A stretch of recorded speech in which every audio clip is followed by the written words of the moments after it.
All right. So, part 3 of our Greenlight, Friday Night Greenlight. For those of you who have not seen this movie, shame on you, okay? For a bunch of reasons. But the 20-second little chatterbox here is, there is a world-class, I mean, I can't even begin to tell you how famous this car chase is. Watch the movie. At least at a minimum. Just Google this. Steve McQueen Bullitt car chase. It'll blow your mind, the type of quality in the film that was done when that thing was made. So, it's a 68 Bullitt. You know, he's a detective in this. But 68 Mustang fastback. I can't remember what motor's in it, but this thing has been copied by so many people. You know, and of course they made the Bullitt tribute car, you know, in the what was that? New Age Mustangs, 98 to 04. Very nicely done too, but we'll get this thing out and see what's up. All right, rolls. I mean, perfect. And I skipped a step. This car is Series 3 from 2012. And I can tell you that they were firing on all cylinders at Greenlight on this one, because this thing is, oh my God, it's the best rolling Greenlight I think I have, period. So let's put it up on the pedestal and get a close examination. Alright, so beyond that thing's stellar roll quality, the paint is super nice on this thing. Engine bay's not too bad. Front end looks legit. I know this movie is based in California because the chase scene, if I remember right, was in San Francisco. But she's a beaut, man. She's looking pretty good. Definitely a very nice version of this model.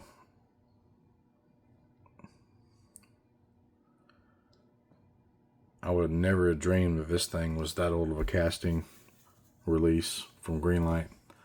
But hey, you know, whatever. They're made to be open, made to be enjoyed. I don't care about that stuff anymore. This right here is what diecast is all about. Get them out, look at them, enjoy them. Makes you want to get back into your research and get a little more knowledgeable about any car, you know. And even cinema for that matter. But I showed y'all the undercarriage on here, but I'll get y'all a better view up close. Nothing crazy. Basics are there.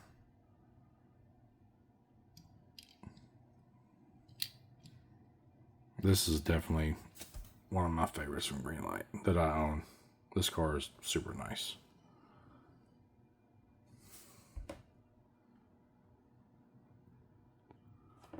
Alright, this one will sting a little bit. That's okay. The truck's not perfect in the package. I already saw a few flaws on it. And hopefully we can kind of point those out. But this is a hobby exclusive. First Gen Lightning 94. I believe that's the first year for them. 2024 release. And it was just a quick little fun fact about the SVT Lightning. And what's really neat too, I learned a few other things, you know, watching some videos over the years and, you know, doing some more research. The seats in these trucks were, I can't remember what they were, but I want to say they were a mixture of like a custom bucket made for the F-150 with a console and like some parts out of the Mustang. They had a little bit of one-off, real odd, you know, odds and ends in these trucks, and they are the OBS Ford. You know, this bi-style 92 to 96, if you will. Very underappreciated. I always liked these trucks. There was tons of them on the road where I grew up. You know, the 87 to 91s were basically the same pickup, but when they got this facelift in 92 and they redid the interior, these trucks they held up, man. If you took care of them and you didn't beat on them, they were right. Especially these trucks, man, because they didn't make a whole lot of them. And I always thought it was weird how they had like the STX, you know, style bumper. That's the same damn bumper they put on a Ranger, you know, 5 years prior. But these trucks are super desirable.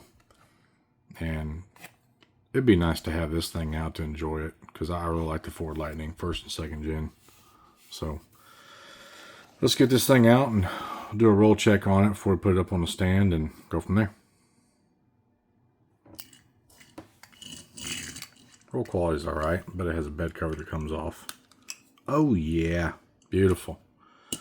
While we're on this truck, and before we get into the whole schmear about going and checking out all the good and bad on it, if you remotely remember vehicle advertisement in the 90s, okay, we could talk about vehicle advertisement in a whole separate, you know, platform.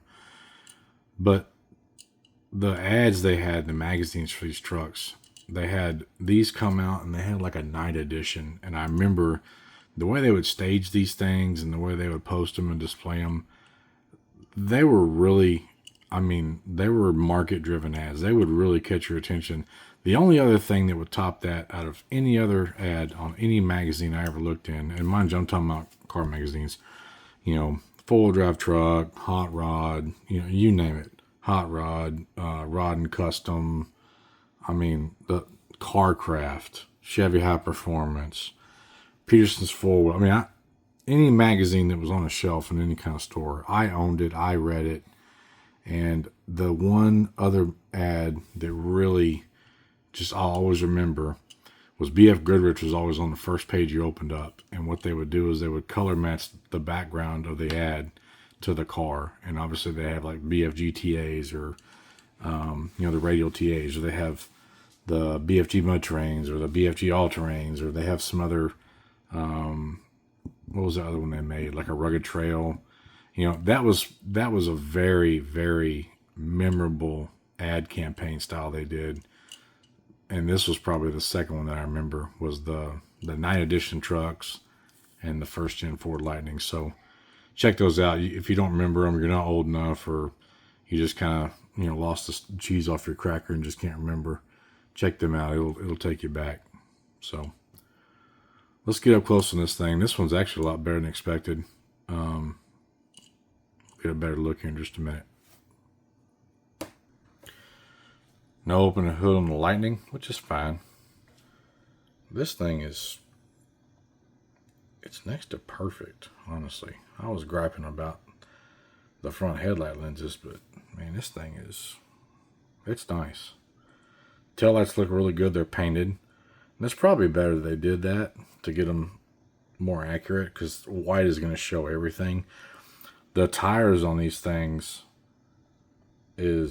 they're perfect. Like, they look good. The badge on there is nice. I mean, this is a damn nice truck. I was going to give this thing some grief about the front end, but honestly, man, I don't have much to complain about. Rolls good, looks good in the package, look good outside the package. The paint quality on here is really nice. Interior is, I can't remember if they have that. I think it's a fold down bench, you know, with a console. Really wish I can get a better look in there, but a lot of them did have sliding rear glass. I think that may have been one of the options, or it was a standard feature. I can't remember.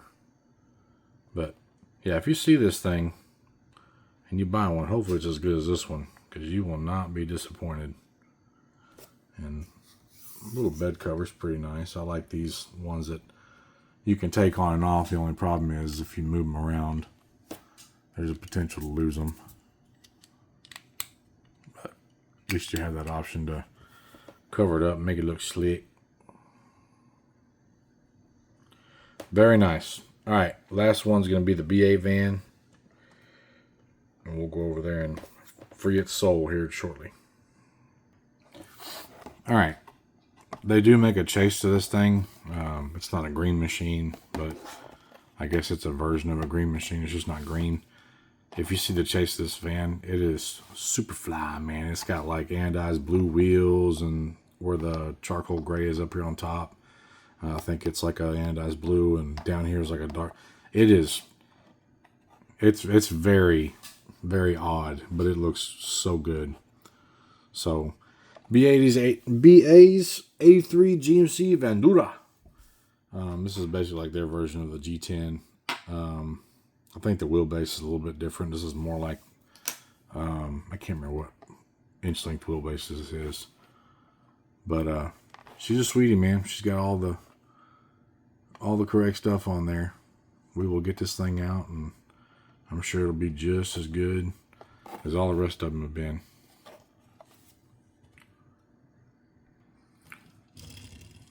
Rolls great. No complaints. And this thing is, oh man, this thing is so cool. I'm glad they just didn't throw this thing together. All right, let's get a better. You know what? Let's just get it up close right now.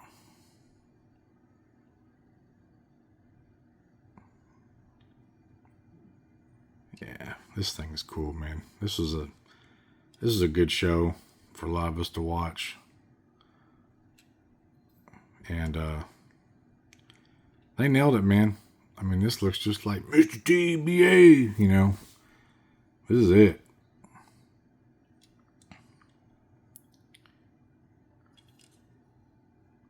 Bottom's kind of plain, but they got this right. It had those boom tubes out the sides, you know.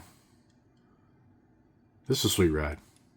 No complaints. This can definitely sit anywhere, and someone's gonna go, "Oh man, really?" You know, again, kind of time dating myself, and this show was just a tad before my time, but I did watch it towards the end when it was still airing, and when I was really young, and I watched a bunch of reruns of it. You know, it was always on TV back then. So, all right, good way to cap off our Friday night. Sorry, it was a little disrupted by not being able to film all the content together, but nonetheless, that's fine. Like I said, hopefully we'll be able to put the new channel name, if you will, and start branding the channel and getting it expanded, and get some decals and all that kind of stuff, and shirts and all that and whatnot. So give you all a send off for Friday night. It's late. It's going to take me a little while to watch these and make sure I didn't skip a step, or have to just maybe get something edited later on. But you know me, I'm watching them through and uploading raw content, and that's just how we're doing it for now. So have a great weekend if I don't make some more content for y'all tomorrow or Sunday. And good night from Diversified Diecast.